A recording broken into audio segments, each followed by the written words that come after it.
He's here with me, Mom. My son's voice cracked. Right now, watching the game. But upstairs, I heard footsteps. Slow, heavy, deliberate. So who the hell was walking through my house? I crept up, heart slamming, and found his suitcase, half unzipped on our bed. Inside, receipts for size 6 dresses, a spare key labeled Wellington Heights, and a lease in my name. While my husband played Dad of the Year 2 states away, he'd forged my signature, stolen my credit, and built a new life with another woman while I was still in our home. He thought I'd be too loyal, too quiet, but I kept every receipt, every login, every date, and the man who stole my name was about to choke on mine. My name is Monique Carter, and I'm 45 years old. I've spent 22 years building our home, while my husband Charles climbed through corporate ranks at Sterling and Wells. Our life looked picture perfect from the outside. Sunday services at Greater Hope Baptist, where Charles leads the men's ministry. Backyard barbecues with hickory smoke curling past our second-floor windows, and those meticulously planned family road trips where my son Marcus and daughter Ashley left grape soda rings on my folders of maps. But lately, Charles's new cologne catches in my throat, his phone stays locked, and late meetings stretch past midnight. What he doesn't know is that I keep everything. Every receipt, every date, every document filed in chronological order. The constant hum of our refrigerator reminds me that patience is a weapon, and our front porch light keeps watch over truths I won't ignore. But let me start from the beginning. The night everything changed started with my son's voice crackling through my phone. I was settling in with chamomile tea, TV remote in hand, when Marcus called from his dorm at Howard University. "Mom?" His voice shook. "Something's wrong. Dad's sitting right here with me in the student lounge." My mug froze halfway to my lips. "What do you mean, honey? Your father's upstairs getting ready for bed." "No, Mom. He's here, right now. We're watching the basketball game together." Marcus's breath hitched. "He brought me those new headphones we talked about last week. Have you ever felt reality split, right down the middle?" That's what happened as I heard slow, deliberate footsteps creaking across our bedroom floor above me. My skin prickled with each measured step. I set my tea down, barely registering the clink against the coffee table. The house felt different suddenly, colder, stranger. My fingers found the smooth wooden banister as I started up the stairs, each step careful and silent. The metal taste of adrenaline coated my tongue. "Stay on the line with me, Marcus," I whispered, though I'm not sure why I was whispering in my own home. The footsteps above had stopped. Our bedroom door stood slightly ajar, spilling a thin wedge of light into the hallway. I pushed it open, and there it was. Charles's expensive leather suitcase perched on the edge of our bed, half unzipped like a confession waiting to be read. You know how sometimes your mind goes straight into business mode when your heart can't handle what's happening? That's exactly what I did. I started cataloging everything I saw, just like I did with our household accounts. 3 boutique shopping bags from stores I'd never heard of. A stack of receipts paper-clipped together, dates all neat and ordered. Women's clothing with tags still attached, size 6 when I'd been a comfortable 12 for years. And there, tucked in a side pocket, a single key on a leather fob marked Wellington Heights, Unit 3B. My hands moved on autopilot, phone camera clicking as I documented it all. Timestamps, close-ups of the receipts, the tags, that damned key. The nausea hit in waves, but I kept going. I had to. "Mom?" Marcus's voice brought me back. "Are you still there?" "I'm here, baby." My voice sounded strange to my own ears. I remembered just last Sunday, Sister Patterson gushing after service about what a devoted family man Charles was. "Your father set such a beautiful example," she'd said, squeezing my arm. Now those words buzzed like static in my head. I carefully re-zipped the suitcase, leaving everything exactly as I'd found it. That's when I heard it. The soft pop of that loose floorboard near our closet, the one Charles always said he'd fix. Marcus was still talking, his words tumbling out faster now. "He's right here, Mom. We just ordered pizza. But if he's there too. My hand reached for the closet door handle, then froze. Something rustled in the darkness behind it, soft but unmistakable, like fabric shifting against fabric, like someone trying very hard to stay still. "Marcus," I said, my voice steadier than I felt, "I need you to keep talking to me. Tell me exactly what your father is wearing right now." The rustling behind the closet door stopped completely. I yanked the closet door open, my heart thundering against my ribs. The familiar scent of cedar hangers and mothballs washed over me, nothing but shadows and an empty garment bag swaying slightly from my sudden movement.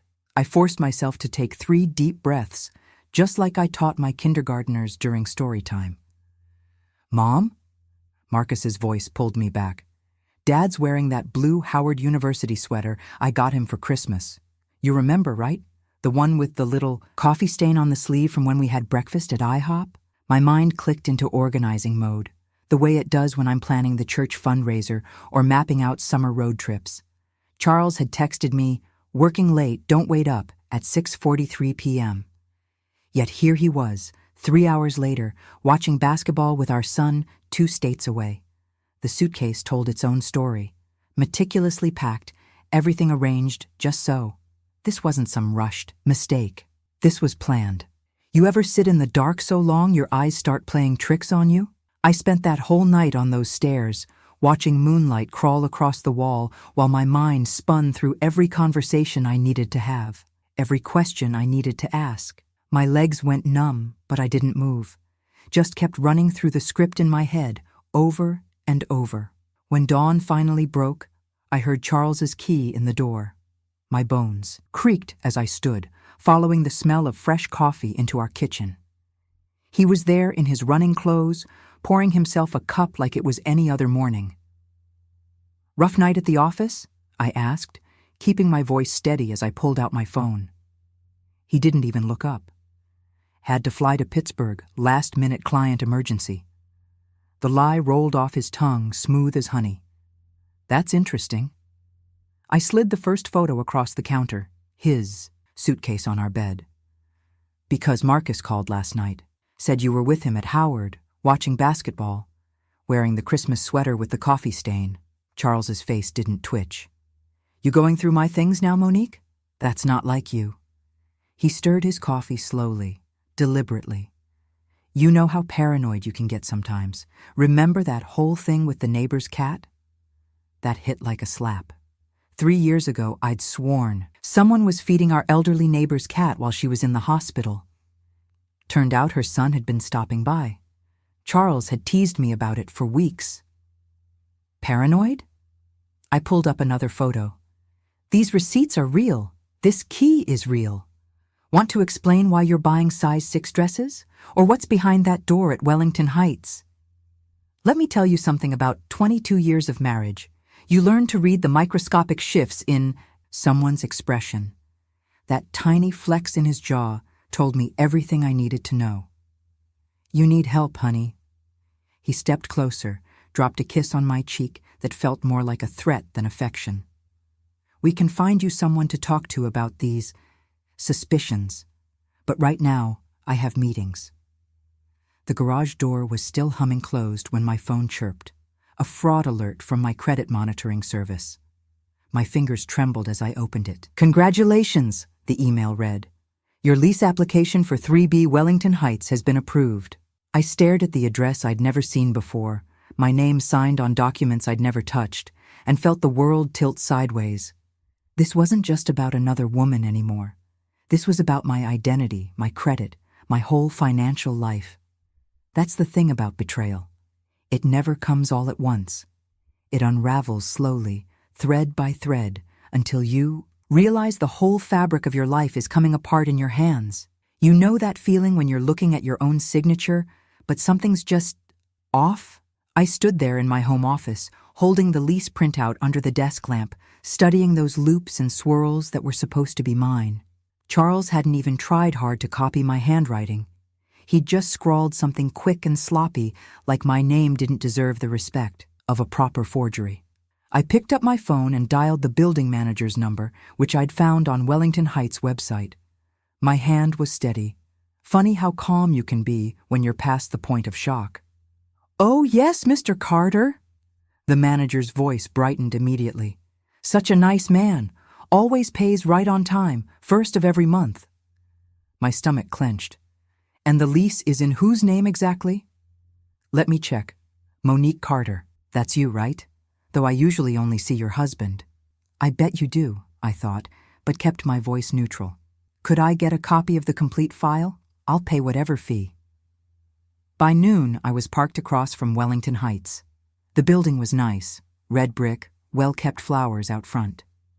Through the first-floor window of 3B, I could see cream-colored curtains that looked like they came from that boutique receipt in Charles's suitcase. A neat row of women's shoes sat by the door. Size 6, just like those dresses. You ever feel like you're watching someone else step into your life? Like they're trying on your name, your marriage, your whole identity like it's a coat they found at Goodwill?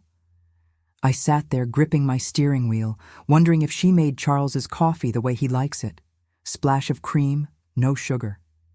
If she knew about his lactose intolerance or just thought he was being picky. The building manager was happy to copy everything for $20. I photographed every page, the lease, the payment ledger, the utility setup. Each auto draft from our joint account felt like a personal insult. 22 years of marriage, and here was the price tag on his loyalty, $2,200 a month, utilities included. When I got home, I went straight to my laptop. Marcus's tuition payment was due in 3 weeks, and I needed to move that money somewhere safe. But when I logged into our joint account, all I got was an error message. Account access restricted by primary holder request. The bank representative sounded apologetic. "I'm sorry, Mrs. Carter, but your husband changed the account classification yesterday afternoon. You'll need his permission to make any transactions." I did the math in my head. Marcus needed $12,000 for this semester. The payment deadline was the 15th. Miss it, and he'd lose his spot in the dorm, maybe even his scholarship. Charles knew exactly what he was doing. My phone rang. Speak of the devil. "Stop calling around asking questions," Charles said without preamble. His voice was low, dangerous. "You really want to do this, Monique? Because I can leave you with nothing. Try me." 22 years, and I'd never heard that tone from him. It should have scared me. Instead, it just made everything crystal clear. "You're right about one thing," I said. "This is exactly what I want to do." I hung up before he could respond. In my home office, I pulled out the folder marked Receipts Home. It was thick with 22 years of careful record-keeping, every major purchase, every account number, every insurance policy. With steady hands, I took a marker and added one word to the label. Receipts, War. The phone felt heavy as I scrolled to my sister's number. Lisa had always been the practical one, quick to judge, quicker to say, "I told you so." But she was also the only person I knew who'd been through a divorce and come out stronger. I pressed dial, my free hand resting on the folder. 1 ring, 2, 3. "Girl, do you know what time it is?" Lisa's voice was scratchy with sleep. "I need your help," I said. "And before you say anything, yes, it's about Charles." "No, it's not what you think. It's worse." "You know what's worse than discovering your husband's betrayal? Having your own sister tell you to swallow it." "Mon, you need to think about this," Lisa said, her voice carrying that familiar edge of judgment. "Charles provides for you, for the kids. You really want to blow up everything over some indiscretion?" I stirred my coffee, watching the cream make clouds. "He's stolen my identity, Lisa. This isn't about affairs, it's fraud. So what? You gonna put the father of your children in jail? Girl, please." She sighed heavily. "Just handle it quietly. Get some marriage counseling. Think about your reputation at church." The same church where Charles sat on the deacon board, passing offering plates with hands that signed lease papers in my name. "I appreciate your concern," I said, keeping my voice level. "I'll think about it. That's all I'm saying. Sleep on it. Don't do anything rash." After we hung up, the house felt too big, too quiet. Empty photo frames mocked me from the walls, all those smiling moments, and I couldn't tell which ones were real anymore. Remember when you used to believe in those Sunday dinners, those anniversary toasts? Remember when you thought you knew your life? I made mint tea, the way Mama taught me. Fresh leaves from the garden, steeped just long enough to release their sweetness. The bills spread across the kitchen table like a tarot reading: mortgage, utilities, Marcus's tuition notice. Each one a question about tomorrow. My fingers hovered over my phone contacts before landing on Aunt Lorraine. If anyone would understand, it would be her. At 62, she'd seen enough of life to know sometimes peace costs more than war. "Meet me at Dot's Diner tomorrow, 8 a.m. sharp," I texted. "Need your wisdom." Her response came quick. "I'll bring both kinds, the good lords and the streets." The next morning, bacon grease popped on the griddle as I slid into the booth across from Aunt Lorraine. She sat straight-backed in one of her signature church hats, this one deep purple with a feather that curved like a question mark. Her eyes, sharp as ever, took in my wrinkled blouse and the folders clutched in my arms. "Start from the beginning," she said, stirring sugar into her coffee. "And don't leave nothing out." I told her everything. Marcus's call, the suitcase, the apartment, the frozen accounts, the forged lease, the threats, Lisa's advice to let sleeping dogs lie.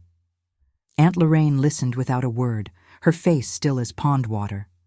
When I finished, she set down her cup with the precise click of bone china meeting Formica. "Your sister means well," she said finally. "But she's thinking small. This man hasn't just betrayed you. He's trying to erase you, using your name, your credit, your reputation like they're items in a dollar store." She leaned forward. "We will collect facts, then we will collect justice." My throat tightened. "I've got 3 weeks before Marcus's aid deadline. Then we've got work to do." She pulled out a notepad, her handwriting neat as a school teacher's. "First, we document everything. Every account, every date, every dollar. Tomorrow we visit that building manager together, dressed like business consultants. I want to see their whole file system." I nodded, scribbling notes. "I need to pull my credit reports. All 3 bureaus, and we're going to map Charles's movements, where he goes, when he goes, who else knows what." Her pen moved like a conductor's baton. "You've got the receipts, baby girl. Now we build the case." I wrote 3 weeks at the top of my legal pad, underlining it twice. The yellow pages seemed to glow with purpose. "One more thing," Aunt Lorraine said, reaching for her purse. "I brought you this." She handed me a canvas tote bag with deeds embroidered in purple thread. "For your evidence, because that's what this is about. Your good deeds turned into weapons, and his bad deeds about to come to light." I folded the legal pad carefully and placed it in the bag.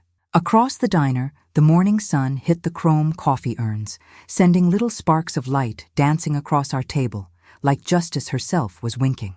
Aunt Lorraine stood, adjusting her hat. "Now then, shall we go pay a visit to apartment 3B?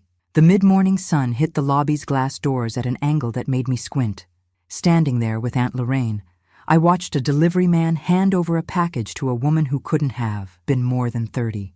She laughed at something he said, her whole face lighting up like this was the happiest moment of her day.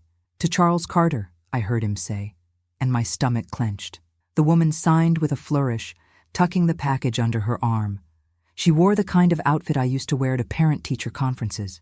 Crisp blouse, pencil skirt, sensible heels. Everything about her screamed new life, from the Turkish rug by the elevator to the fresh paint smell that hadn't quite faded from the walls. You ever stand somewhere and think, "I'm breathing the same air as the person who's trying to replace me"? Let me tell you, it's a special kind of surreal. "Ready?" Aunt Lorraine squeezed my arm. I nodded, straightening my blazer. The building manager, Mr. Peterson, had the tired look of someone who'd rather be anywhere else. His office smelled like coffee and printer, toner, with filing cabinets that had seen better days. "Yes, I remember Mr. Carter," he said, studying the photo I showed him. "Came in about 6 months ago. very professional, had all his paperwork in order, including spousal documentation for the lease qualification. My hand tightened on my purse strap. Spousal documentation? Marriage certificate, joint tax returns. He shrugged. Standard stuff for our income requirements. I'd like copies of everything you have on file, I said, keeping my voice steady. For legal purposes. He hesitated, then nodded. Give me a few minutes to pull the ledger and visitor logs. While he worked, I stepped outside and dialed the bank's fraud department. The hold music played "The Girl from Ipanema" 3 times before someone picked up. This is Sandra with Fraud Prevention. How can I help you today? I need to report identity theft, I said, watching Aunt Lorraine photograph parking permits through her phone camera. My husband has been using my information without authorization. 20 minutes later, I had a case number and a hollow feeling in my chest.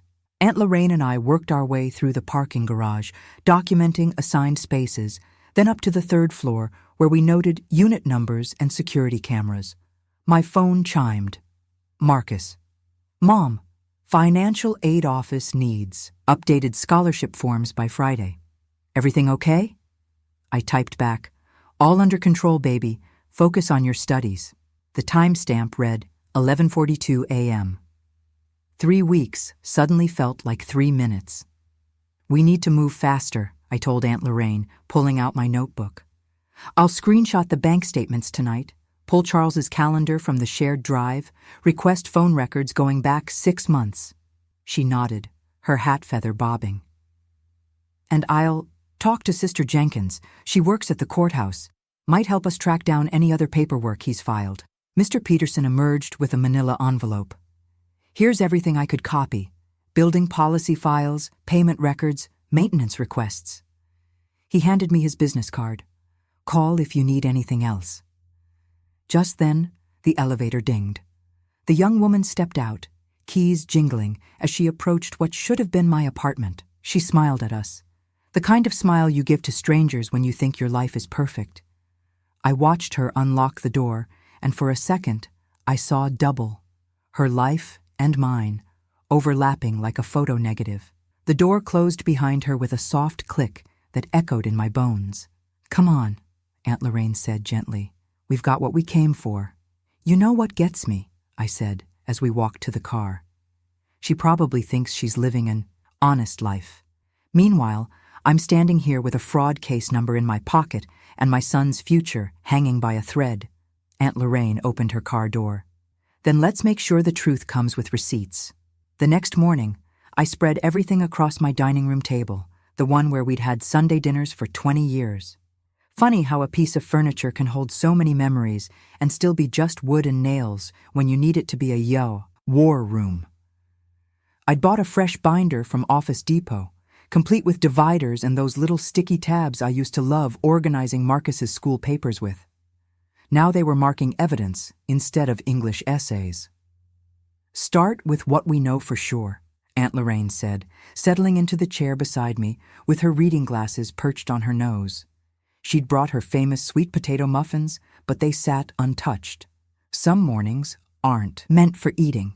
You know that feeling when you're putting together a puzzle and the pieces start clicking? That's how it felt as I laid out the timeline. Marcus's phone call was our anchor, the moment the curtain started to fall. From there, everything else cascaded like dominoes. The suitcase discovery, the confrontation, the frozen accounts. Look at this pattern, I said, highlighting bank statements in yellow. Every first of the month, $2,200 transferred to an account I never authorized. I cross-referenced it with the building manager's ledger. Rent payments, like clockwork. The boutique receipts from Charles's suitcase matched up too. Dates, times, amounts all flowing into a story I never wanted to read. I photographed each page, uploaded them to my cloud drive, then filed the originals in chronological order. We need to get this notarized, Aunt Lorraine said, holding up Mr. Peterson's written statement about Charles's lease application. I know someone who can do it before lunch. By 11, we had the statement notarized and were back at my dining room table. My forearms ached from typing as I drafted the affidavit, trying to turn betrayal into legal language. Aunt Lorraine caught typos over my shoulder, her presence steady as a heartbeat. "Now the credit bureaus," she said, pushing her reading glasses up. "Can't let him keep using your good name like it's his personal ATM." I called the identity theft hotline, spent 40 minutes on hold listening to elevator music, and finally got through to place a fraud alert on my credit file. It felt like setting up a fence after the horses had already bolted, but at least it was something. For just a moment, watching the printer spit out confirmation pages, I felt a flutter of satisfaction. We were making progress, building a case, creating order from chaos. Then my email pinged. Marriage license confirmation, State Records Division, sat in my inbox like a landmine. "What's wrong?" Aunt Lorraine asked, watching my face. I couldn't speak, just clicked the attachment with trembling fingers. The certificate was dated 6 months ago, from a state 3 hours away. There was Charles's signature, bold as brass, next to a name I recognized from the apartment mailbox. But what made my blood freeze wasn't their names. It was mine, or rather, my information, threaded through the application paperwork like poison. My social security number, my mother's maiden name, my birth date. Everything he'd needed to forge a life with her, stolen from me.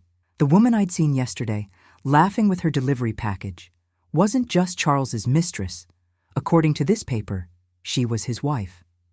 Which made me what exactly? My hands shook as I fed the papers into the printer. The pages came out hot, each one another nail in the coffin of my old life. I circled every piece of stolen information in red pen, the ink stark against the official letterhead. "Lorraine," I whispered, my voice barely there. "He didn't just steal my credit." I pushed the marriage certificate across the table. "He stole my whole identity, used it to marry her." Aunt Lorraine's sharp intake of breath cut through the room's silence. She picked up the papers, her fingers gentle like they might shatter. "Child," she said finally, "this isn't just fraud anymore. This is bigamy." I stared at the red circles I'd drawn, each one pulsing like a wound. "He's not just trying to hide money or start over," I said. "He's built a whole second marriage on my stolen life." That night, the kitchen felt different. Smaller, somehow, like the walls had crept in while I wasn't looking. The only light came from the digital clock on the stove, 11:42 glowing green against the darkness. The marriage certificate lay on the table in front of me, each word sharp enough to draw blood. You ever have one of those moments when your whole world narrows down to a single piece of paper? When everything you thought you knew gets rewritten in someone else's hand? I couldn't stop, staring at Charles's signature, the way it flowed so easily next to hers, like signing a birthday card or a grocery receipt, not like he was demolishing 22 years of marriage with a single stroke of the pen. Marcus's financial aid deadline loomed in my mind. 3 weeks. What would happen when this bomb went off? Would the scandal tank his chances? I could picture the aid officers' faces, their polite dismissals. My chest squeezed tight, each breath shorter than the last. I picked up my phone, thumb hovering over Charles's name. The words came easy, too easy. "Take it all. Just leave the kids their future." The draft message sat there, cursor blinking like a taunt. One tap, and I could make it all go away. Let him have his new life, his stolen identity, everything, as long as Marcus kept his shot at college. The knock at the door nearly stopped my heart. "You better not be sitting in the dark," Aunt Lorraine called through the screen. She didn't wait for an answer, just pushed right in carrying something that smelled like heaven wrapped in aluminum foil. "I don't need," I started. "Peach Cobbler doesn't care what you need," she cut me off, flipping on the lights. "And neither do I." She took one look at my phone, still open to that surrender message, and her eyes narrowed. "Oh, no, you don't. Lorraine, you don't understand. Marcus's aid. I understand plenty." She set the cobbler down with more force than necessary. "I understand that man stole your name, your credit, and your peace of mind, and now you're fixing to give him permission?" She straightened her spine, all 5'3" of her suddenly filling the room like a general addressing troops. "Silence rewards thieves, baby girl. Always has." But nothing." She reached into her purse and, pulled out a business card, sliding it across the table like she was dealing cards. Sandra Mitchell, Family Law. Tomorrow at 9 sharp.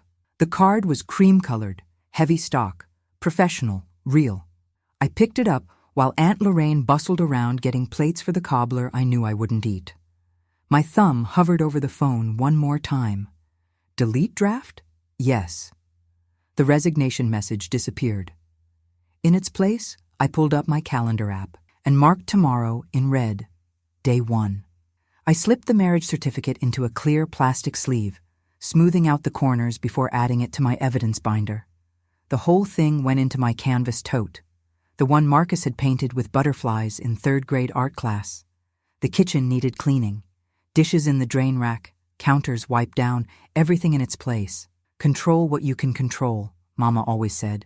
I chose my navy. Blazer for tomorrow, pressed and hanging ready by the door. Standing at the front door later, key in hand, I looked back at my house. The home I'd built, decorated, maintained.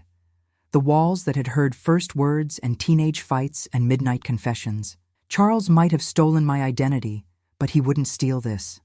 Not my home, not my children's future, not one more thing. I turned the key in the lock, metal catching metal with a high, satisfying click. We're going to fix this, I whispered to the house.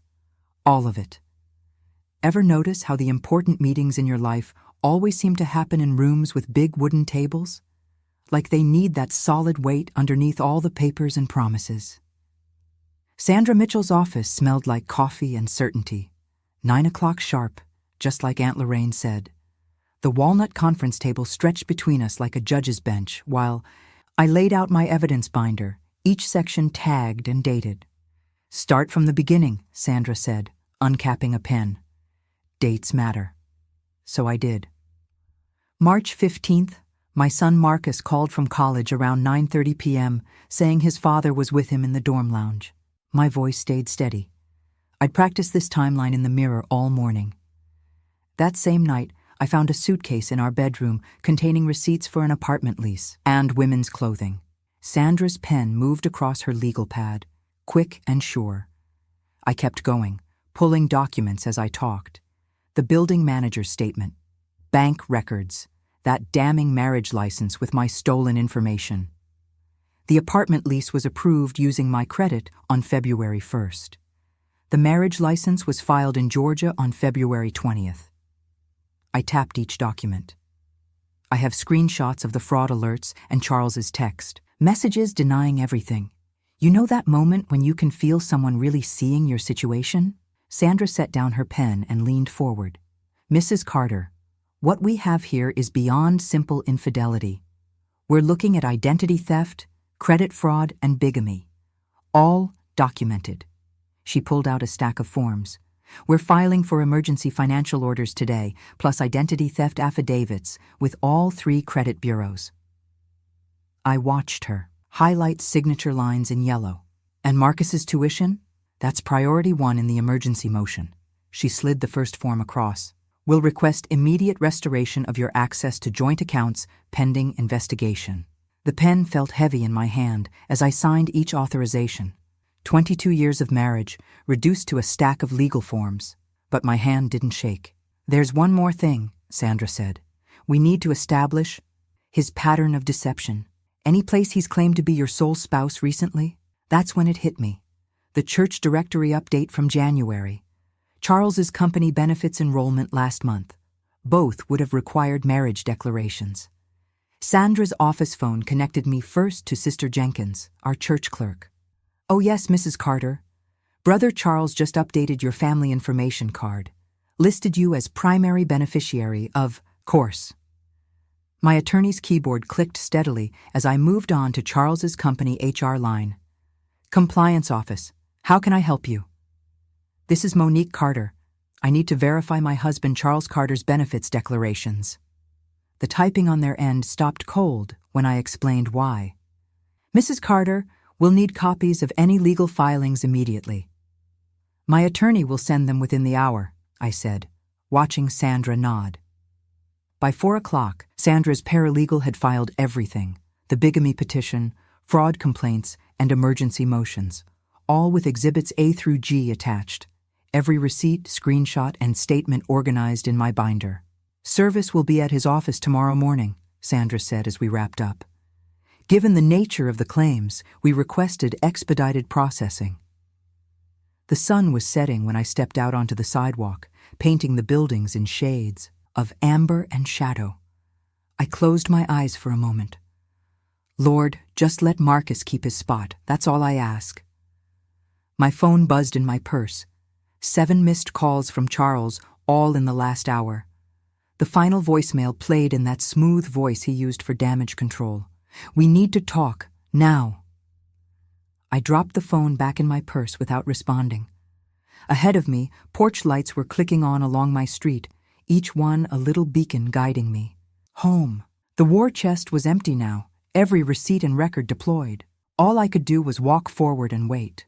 I'd barely turned the key in my front door when I caught movement on the porch. Charles stood there, backlit by the street lamp, his suit jacket still creased from the office. The porch boards creaked under his designer shoes as he stepped forward. You ever notice how someone's face can change when their mask finally cracks? The smooth charm I'd known for 22 years had vanished. What I saw now was all sharp angles and cold eyes. I kept the chain latched, opening the door just enough to see him clearly. "Charles, what do you think you're doing?" His whisper carried more venom than a shout. "Court papers were filed this afternoon." Amazing how steady my voice sounded. "You'll be served tomorrow." He leaned closer to the gap. "You really want to play it this way? Dragging both our names through the mud?" His breath fogged the chain.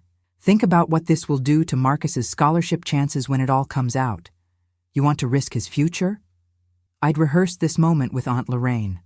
Stay calm. Stick to facts. March 15th, Marcus called me from his dorm. You were with him, but someone was in our house.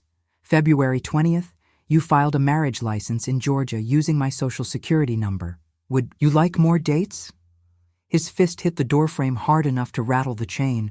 "You self-righteous—" Headlights swept across the porch as Aunt Lorraine's Cadillac purred into my driveway. Charles straightened his tie and backed toward the steps, but he couldn't resist one more shot. "You'll lose everything," he called from the sidewalk. "Everything." I shut and locked the door, then forwarded his latest round of threatening texts to Sandra.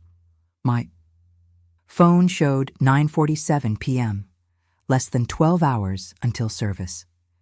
Sleep came in patches that night. Every car that passed had me checking my phone.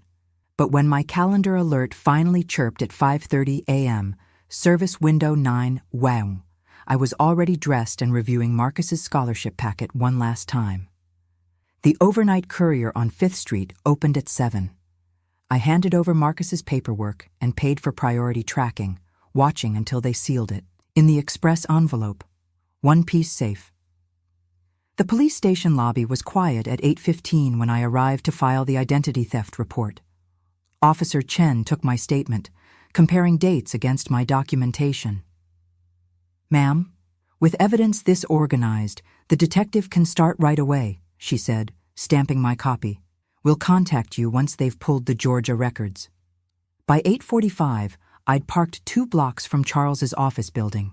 The morning. Crowds streamed through those revolving doors, laptops tucked under arms, coffee cups lifted to lips. My evidence binder sat ready in the passenger seat, just in case. I checked my watch. 8:52. A text from Sandra popped up. "Process server en route. Stay clear until confirmed."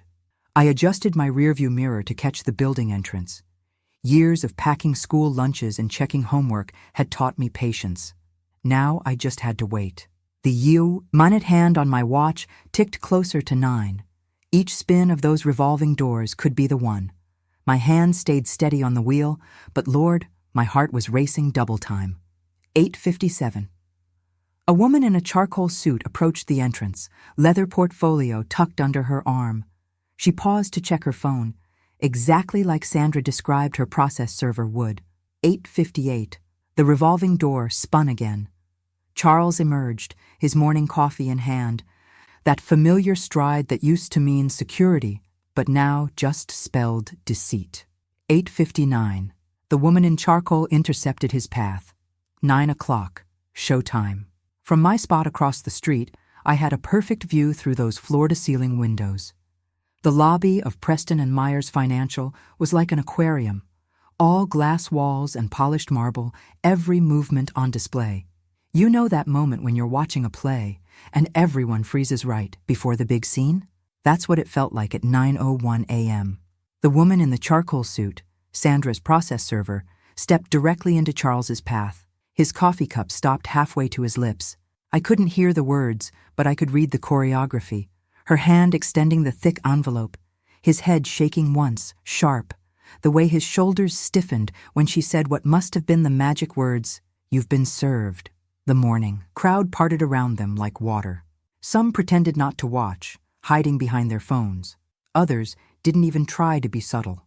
I saw Janet from accounting pause mid-sip at her desk, eyes wide over her mug's rim.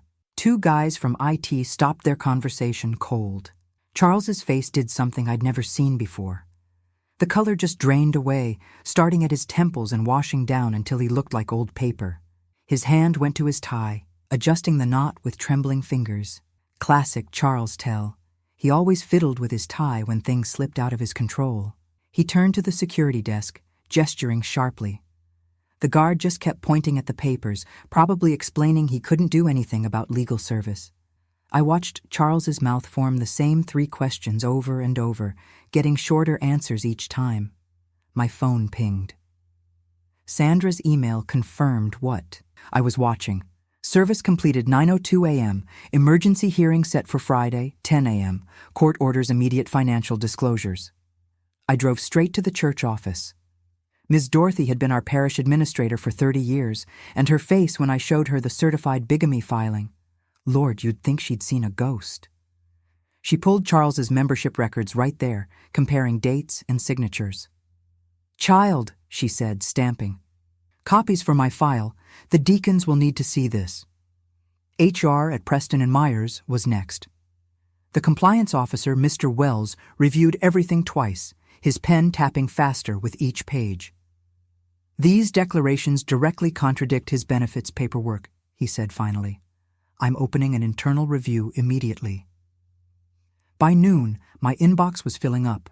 The bank had frozen several transfers Charles had scheduled pending court review.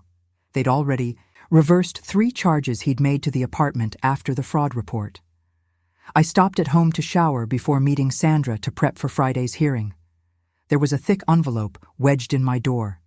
Heavy cream paper with gold letterhead, Marshall, Price and Associates. Inside was a cease and desist letter from Charles's lawyer, threatening defamation suits if I didn't withdraw the filings and cease communication with all parties regarding unsubstantiated allegations. Remember how I said I keep everything? I laid that letter right on top of my evidence binder and took a photo, adding it to the case file.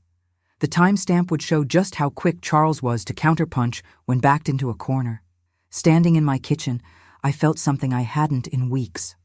A clean, clear breath, like when you finally surface after being held underwater too long. The truth was out now, documented and delivered. No more shadows, no more wondering who knew what. I packed my court outfit for Friday. Navy suit, pearl earrings Mama left me, sensible shoes for a long day. The cease and desist went into my binder, another receipt for the war. My phone buzzed. Aunt Lorraine checking in. "You ready for Friday, baby girl?" I looked at my reflection in the window, at the woman who'd learned to fight with paperwork and patience. "More than ready," I told her. "Time to let the facts speak." You ever notice how courthouse marble feels different before dawn? Colder somehow, like it's holding on tonight. I was early, always am for important dates, watching sunrise creep across those wide steps while other early birds trickled in. Aunt Lorraine sat beside me, steady as a lighthouse, her presence keeping my hands from shaking as I reviewed my binder one last time. "Your truth is organized," she reminded me, tapping the labeled tabs. "Let the papers do the talking." 9 o'clock brought the security line, metal detectors beeping at belt buckles and cell phones. I spotted Charles and his attorney in the hallway, both in $1,000 suits that suddenly looked too tight at the collar. Charles wouldn't meet my eyes, but I caught him tugging at his tie. Some tells never change. Courtroom 3 smelled like lemon polish and old wood. I smoothed my blazer, touched Mama's pearls for luck, and took my seat. Sandra, my attorney, arranged our exhibits with surgical precision while we waited for the judge. All rise. Judge Hartley didn't waste time on pleasantries. This is an emergency hearing regarding alleged financial fraud and bigamy. Mrs. Carter, please take the stand. Walking to that witness box, I felt 22 years of marriage compress into the steps between my chair and the oath. My right hand rose. The bailiff's Bible was cool under my palm. Do you swear to tell the truth, the whole truth, and nothing but the truth? I do. Simple words, powerful words. Sandra started with the timeline, letting me build it piece by piece. The night Marcus called, the suitcase contents, the bank alerts.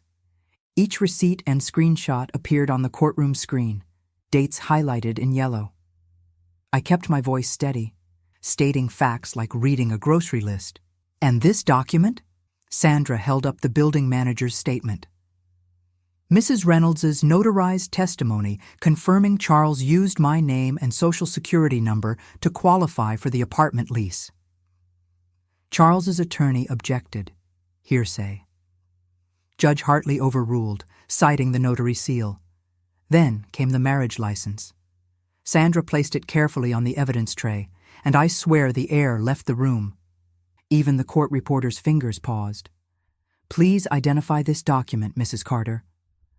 A marriage license from Georgia, dated last spring, showing Charles married Jessica Winters using my social security number on the application. Judge Hartley leaned forward, glasses low on her nose. You're stating, under oath, that you did not authorize or sign this application? No, Your Honor. I've never been to Georgia, and I have my passport records, showing I was in Chicago that week for Marcus's college tour. The judge studied the papers for a long moment. When she looked up, her eyes were flint. Given the evidence of identity theft and financial fraud, I'm granting temporary control of all joint accounts to Mrs. Carter. Mr. Carter's discretionary spending is frozen pending full investigation. She turned to the clerk. Prepare criminal referrals for the DA's office, identity theft, and bigamy charges. We'll reconvene next month for a full hearing. The gavel crack echoed. I watched Charles's attorney swallow hard, his Adam's apple bobbing like a fishing lure. Charles himself sat frozen, that $1,000 suit suddenly looking like a prison uniform. Outside, sunshine hit me like a blessing. My hands were steady as I texted Marcus. Aid protected, keep your head up. Then I just stood there, letting the light soak in while people streamed past on their Friday business. Aunt Lorraine appeared at my elbow, wordless, and we walked to her car together. She took the driver's seat while I settled in beside her, our hands finding each other across the console. From somewhere downtown, church bells started ringing noon service, the same service where Ms. Dorothy would be sharing some interesting news with the deacons right about now. My phone buzzed. Preston and Myers, HR. Please meet 9 a.m. Monday to discuss recent legal developments. I looked at Aunt Lorraine, saw the warrior's gleam in her eye. Ready for Monday? Monday morning hit different walking into Preston and Myers. You know that feeling when you're carrying truth like a shield? That was me, riding up to the 14th floor where Charles's corner office had been his pride for 15 years. I'd picked my outfit carefully. Charcoal pencil skirt, cream, blouse, and those pearl earrings Charles had given me back when his lies were just seedlings. Kind of fitting to wear them for this last act. HR's conference room was already full when I arrived. Mr. Preston himself, 2 security officers, and Ellen from compliance all turned to watch me settle into a chair. The air felt thick with something about to happen. Mrs. Carter, Mr. Preston started. We've reviewed the court documents you provided, cleared his throat. Our investigation confirms multiple policy violations regarding benefits fraud and misrepresentation of marital status. We're terminating Charles's employment effective immediately. Right on cue, the security officers left. Through the glass walls, I watched them stride toward Charles's office where he sat, probably spinning another story for someone on the phone. You ever notice how time slows down during big moments? I could see everything frame by frame. Charles looking up, confusion crossing his face, then that mask of arrogance cracking as reality hit. His colleagues stopped typing, heads turning like birds catching movement. Some stood for a better view. The security officers flanked his desk. Words were exchanged. Charles tried his usual smile, the one that had smoothed over so many lies, but it withered fast when they gestured at a cardboard box. I'd seen Charles angry before, but never like this. His face went from red to gray as he realized his audience. Every clerk, every manager, every assistant he'd strutted past for years was watching him pack up his family photos and his gold-plated nameplate. They escorted him out past the break room where he'd held court with his coffee cup, past the conference room where he'd lectured about integrity, and right by that corner office window where he'd posed for the company newsletter last month. The perfect executive, they'd called him. "Mrs. Carter," Ellen's voice pulled me back. "We'll need a statement for our records." I signed their papers, my signature strong and clear. No forgery needed. 2 days later, my phone lit up with a text from Reverend Matthews. Church Council vote complete. Charles removed from all ministry positions pending full review. I pictured next Sunday's service, those empty spots where Charles used to stand greeting people, passing the collection plate, playing his role of the blessed family man. When I met Sandra at her office that afternoon, she had the asset division papers ready. "The identity theft charges triggered automatic freezes," she explained. "His accounts are locked down until restitution's calculated. Could take months, maybe years to untangle." I nodded, remembering all those nights I'd spent tracking receipts while he thought I was sleeping. Time is on my side now. Friday came bright and cool. Perfect moving weather. I parked in front of the townhouse, red brick glowing in the afternoon sun. 3 bedrooms, a study for Marcus when he visited, and most importantly, my name alone on every document. The realtor met me with a smile and a folder. "Ready to sign, Mrs. Carter?" The deed felt heavy in my hands. Good, heavy, like truth. I signed where she pointed, each stroke of the pen claiming something back. She pressed the keys into my palm. "Congratulations on your new home." The movers arrived right on schedule, carrying boxes I'd packed and labeled over the last week. There went Marcus Dorm with his extra sheets and power strips. There went Kitchen Essential full of my grandmother's cast iron skillets. And yes, there went Receipts War. Every scrap of paper that had helped me win my life back. Standing on that porch, I held up my new keys, watching sunlight flash off the metal. The warmth felt good on my knuckles, like a gentle reminder that my hands were my own again. You know what Charles never understood? He thought he was breaking me, but he was just teaching me how to rebuild. I closed my fingers around those keys, feeling their sharp edges press into my palm. Some lessons come with teeth, but they make you stronger for the learning.